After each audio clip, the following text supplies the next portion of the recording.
The turning point, my father's embarrassing moment that shaped my success.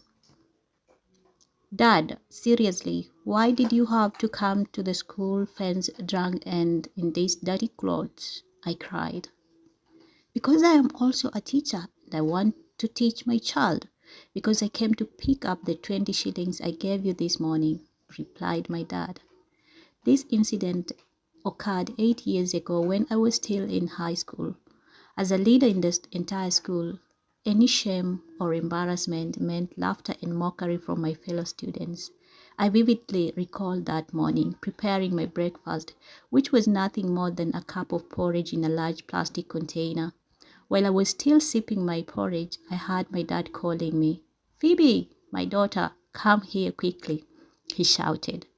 I rushed to see what he wanted, keeping in mind that it was time for school and I needed to be one of the first to arrive.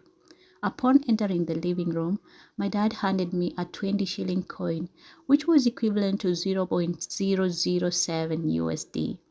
During those days, that amount could buy 4 mandazis, a Kenyan snack, enough to keep hunger at bay and provide snacks for tea and lunchtime as well. As I thanked God and my dad, quickly grabbed my school bag and bade farewell to both of them, my mom and my dad.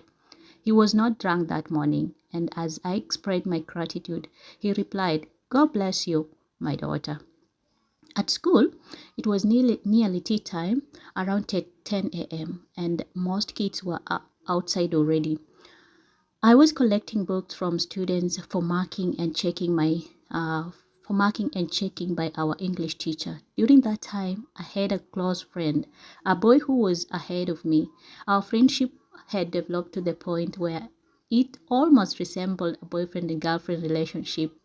He was intelligent and exceptionally handsome, making him the object of every girl's affection. As I made my way towards the teacher's office, I noticed a group of students near the school fence, laughing heartedly and pointing in my direction.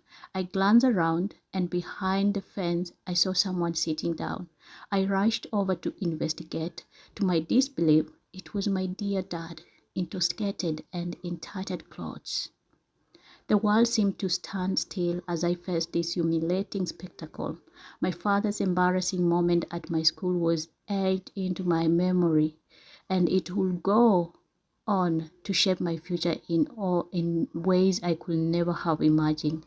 My heart sank as I approached my dad, who was obviously to the commotion he had caused. I helped him to rise to his feet, my eyes weeping with tears of embarrassment and frustration. The laughter from my classmates seemed to echo in my ears, and my cheeks burned with shame. "Dad, why are you here like this?" I whispered, trying to shield him from the praying eyes of my classmate. He looked at me with bleary eyes, his voice slurred. "I came to see you, Phoebe. I wanted to make sure you were okay." Tears welled up in my eyes as I realized that, despite his embarrassing condition, my father had come to school out of concern for me. He might not have chosen the best way to show it, but his love and care were undeniable. I managed to lead him away from the school premises and into a nearby quiet alley. With the help of my friendly passerby, I arranged for him to get home safely. As I watched him stumble away, my heart was heavy with conflicting emotions. I was furious at him for putting me in such an embarrassing situation, but also I felt a profound sense of gratitude for his unwavering love. That day marked a turning point in my life. It was a stark reminder of the challenges my family faced and the sacrifice my parents made to ensure I received an education. I became the driving force behind my determination to succeed in life. I channeled my embarrassment and frustration into a burning desire to prove myself. I worked harder than ever at school, becoming even more involved in extracurricular activities and volunteering to tutor my classmates. I was determined to rise above the laughter and mockery I had endured that day.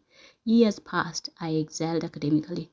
My hard work had paid off, and I have traveled around the world to places I even didn't know I will ever be. I continue to work tirelessly, driven by the memory of my father's embarrassing moment and his unspoken belief in me. As I continued my life, I couldn't help but think of my dad. I knew that he had struggled with his own demons, but he had always wanted the best for me. His embarrassing moment at my school had been catalyst for my determination to succeed, and I owe part of my success to him. Today, I'm a successful entrepreneur and I often visit my parents with pride in my heart, even though my dad is in heaven. I really miss him. I miss all his drama and all the embarrassing moments. I have come to understand that we all have our flaws and moments of weakness, but it's not the love and support of our family that truly matter. My father's embarrassing moment had shaped me into a resilient, determined, and compassionate individual, and for that I'm forever grateful. It was a reminder that even in the most humiliating situations, there can be valuable lessons and opportunities for growth. In loving memory of Tata Benita, continue resting in peace, Dad.